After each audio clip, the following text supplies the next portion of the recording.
This map shows the final state of the fleet that once sailed from Troy. Following the disaster at the harbor of the Laestrygonians, only one ship remains, a single vessel carrying the exhausted survivors toward a mysterious forested island known as Aeaea. For 2 days, the crew stayed on the shore, paralyzed by what they had just escaped. They were too weary to move and too terrified to look for the food and water they desperately needed to survive. On the 3rd day, Odysseus spotted smoke rising from the center of the woods. To minimize the risk to his last remaining men, he divided the crew into 2 groups. He would stay with the ship, while a scouting party led by his officer Eurylochus ventured inland to find the source of that smoke.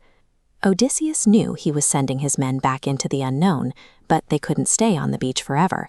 Survival required them to confront whatever was waiting in the forest. As the scouting party reached a grand stone palace, they encountered something unnatural. The forest's predators, lions and wolves, didn't attack.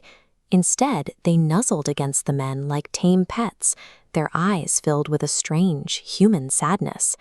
From inside, the men heard a beautiful voice singing. When they called out, the enchantress Circe appeared at the door. She was radiant, offering the weary travelers food, wine, and a place to rest. Eurylochus was the only one who didn't enter. He stayed hidden outside, watching as his comrades accepted the invitation and disappeared into the palace. Inside, Circe served the men a feast of wine, cheese, and honey. But she had stirred a powerful drug into the wine, a potion that caused the men to forget their homes and their families entirely. Once they finished eating, Circe struck them with her wand. As we see here, their bodies began to twist. Their skin sprouted bristles, their faces stretched into snouts, and they dropped to all fours. Within moments, the men were pigs, trapped in animal bodies but still fully aware of their human minds. Eurylochus fled back to the ship in terror. He reached the beach breathless, barely able to explain to Odysseus that the scouting party had vanished inside the palace.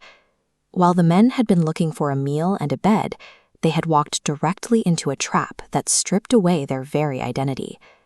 Odysseus didn't hesitate. Ignoring Eurylochus's pleas to leave the island, he took up his sword and began the long walk back toward the palace alone, determined to find his men. Along the path, the god Hermes appeared in disguise. He warned Odysseus that Circe would try to enchant him the same way she had the others, using her drugged wine and her wand to change his shape. Hermes provided a way to resist Circe's power. This diagram represents a rare herb called molly.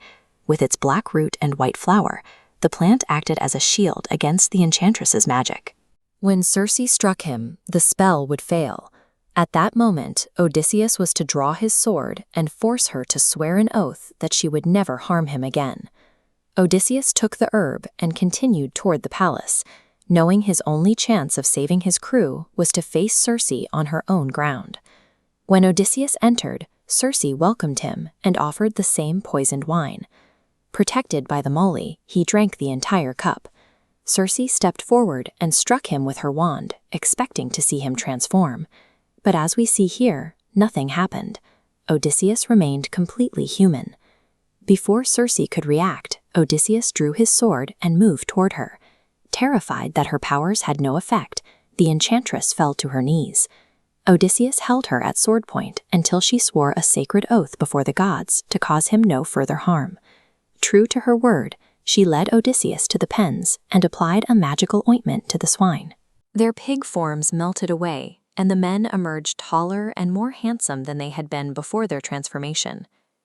By combining the god's protection with his own resolve, Odysseus had forced the enchantress to restore his crew. For the next year, the palace of Aeaea became a place of rest. This scene shows the seasons changing as the Greeks stayed on the island, healing from their long journey and enjoying Circe's hospitality. The danger now wasn't magic, but the comfort of the island. After months of feasting, the memory of Ithaca and the drive to return home began to fade. Eventually, the crew approached Odysseus and reminded him of their mission. They couldn't stay on Aeaea forever. Odysseus agreed and asked Circe for her help in finally leaving the island. Circe revealed that their journey home was still far from over. Before they could reach Ithaca, Odysseus would have to consult the spirit of the blind prophet, Tiresias. To find the prophet, they would have to travel somewhere no living man wished to go. This map shows their path descending away from the world of the living and into the realm of the dead. To complete his mission, Odysseus would have to leave the safety of the palace and lead his men into the ultimate darkness.